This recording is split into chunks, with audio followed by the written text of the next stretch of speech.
কোনে খায় চিৰা মুড়ি পিঠাগুড়ি কোনে খায় অৱশ্যে আমাৰ বৰ্তমান ঘৰে ঘৰে পিঠাগুড়ি তৈয়াৰ কৰে কিন্তু দাক্ষিণাত্যত ইডলি আৰু ৰচা বিক্ৰী কৰে পিঠাগুড়ি পেকেট বিক্ৰী হয় সেই পিঠাগুড়িৰ ওপৰত তেওঁলোকে 5 টকা GST বঢ়াইছে এই যে নৰেন্দ্ৰ মোদী তাৰপিছত 18 টকালৈকে আছে GST বিভিন্ন সামগ্ৰীত ঔষধৰ আপোনাৰ GST আমাৰ এতিয়া দুটা এটা হৈছে চেণ্ট্ৰেল GST আৰু এটা হৈছে ষ্টেট GST গতিকে এনেই বস্তুৰ দাম বাঢ়ে তাৰ ওপৰত GST বস্তুৰ দাম বঢ়াৰ কাৰণে অবাধ সুযোগ দিছে কাক দিছে সুযোগ সেই ইন্ধনকাৰীসকলক আজি তেওঁলোকে প্ৰতিশ্ৰুতি দিছিল ঘৰে ঘৰে পানী আমাৰ এই বৰপেটা টাউনৰ অৱশ্যে মিউনিচিপালিটিক দায়িত্ব দিছে কিন্তু ঘৰ ঘৰ পানী বুলি কৈছে খবৰ কৰকচোন ঘৰ ঘৰ পানী কৈছে না ঘৰ ঘৰ পানী পোৱা নাই মোৰ ঘৰৰ সন্মুখত 2 বছৰ হ'ল পাইপ পুতি থৈ আছে পানী নাই কিন্তু পাইপ এটা কিনিছে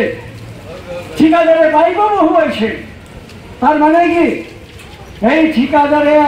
লগত মন্ত্ৰীৰ সম্পৰ্ক তেওঁলোকে পাইপ কিনোতে কমিশ্যন ঠিকাদাৰৰ কমিশ্যন সেইখিনি কৈছে কিন্তু আমাক যে পানী দিব লাগে পানী নাই এই মোৰ ঘৰৰ সন্মুখত পৰি আছে এটা পানীৰ পাইপ অকল মোৰ সন্মুখতে নহয় সমগ্ৰ অসমত এনেকৈ পানীৰ পাইপ পৰি আছে পানী দিয়া নাই মিছা প্ৰতিশ্ৰুতি মূল্য বৃদ্ধি ৰোধ কৰিবলৈ কৈছিল 100 দিনৰ ভিতৰত ৰোধ নহ'ল মূল্য বৃদ্ধি হৈ থাকে বিদেশৰ পৰা টকা অনাৰ কথা কৈছিল যে 94 টকা ঢেৰ আছে ভাৰতবৰ্ষত আপোনালোকে চিন্তা নকৰিব মই বিদেশৰ পৰা 94 টকা আনিম আপোনালোকৰ বেংক একাউণ্টত 15 টকা সোমাই দিম দিছে নেকি সোমাই সুইং বেংকৰ পৰা টকা আনাৰ দূৰৰ কথা আমি কৈছোঁ যে লিষ্টখন পাইছে কাৰ কাৰ টকা আছে লিষ্টখনো আমাক নিদিয়ে পাৰ্লিয়ামেণ্টত লিষ্টখন নিদিয়ে কিয় নিদিয়ে কাৰণ এই তাত টকা থকা মানুহবিলাক হৈছে নৰেন্দ্ৰ মোদীৰে বন্ধু গতিকে আমাৰ জানিব নিদিয়ে সুইং বেংকত কাৰ টকা আছে সেইকাৰণে আমি 15 লাখ কোটি টকা নাপালোঁ এই মিছা কথা ৰাইজক প্ৰলোভন দিছে বিদেশৰ পৰা কৰ্মসংস্থান দিয়া আৰু মহিলা হ্ৰাস কৰা সকলো দেশখনলৈ ভয়াৱহ দুৰ্যোগৰ অৱস্থা কৰিছে সেইকাৰণে আমি 28টা ৰাজনৈতিক দলে লগ লাগিছোঁ ভাৰতবৰ্ষত এইবাৰ বিজেপিক ক্ষমতাচ্যুত হ'ব আৰু ক্ষমতাচ্যুত হ'বই আপোনালোকৰ নিশ্চিত থাকক 4 দিনৰ পিছত আৰু নৰেন্দ্ৰ মোদী চৰকাৰ ভাৰতবৰ্ষত নাপায় কিয় নাপায় ইতিমধ্যে যিবিলাক খবৰ লৈছে মই নকওঁ মোৰ কথা নকওঁ নৰেন্দ্ৰ মোদীৰ মন্ত্ৰীসভা আচল মন্ত্ৰী বিত্তমন্ত্ৰী নিৰ্মলা সীতাৰামনৰ গিৰিয়েকে নিজেই কৈছে যে বিজেপিয়ে খুব বেছি পায় যদি 225 বা 220টা আসন পাব কিন্তু লাগে 272টা আসন 272টা আসন এইবাৰ কোনোমতে কোনেও দিয়া নাই তেওঁলোকক এতিয়া এটা ওলাইছে হিন্দী পেপাৰত যে দক্ষিণে চাফ উত্তৰে হাফ উত্তৰ প্ৰদেশৰ মানে কি বিহাৰ উত্তৰ প্ৰদেশ মধ্যপ্ৰদেশ ৰাজস্থান এইবিলাকত বিজেপিয়ে সাংঘাতিক ভোট পাইছিল যোৱা নিৰ্বাচনত বিহাৰৰ 39খন আসনৰ 40খন আসনৰ ভিতৰত 39খন বিজেপিয়ে পাইছিল এইবাৰ কালি এটা হিচাপ দিছে যে তেওঁলোকে এইবাৰ 20খন পালেও ভাগ্যৱান ক'ত 39খন আৰু ক'ত 20 বিহাৰত কমিলে ঠিক সেইদৰে উত্তৰ প্ৰদেশত 80খন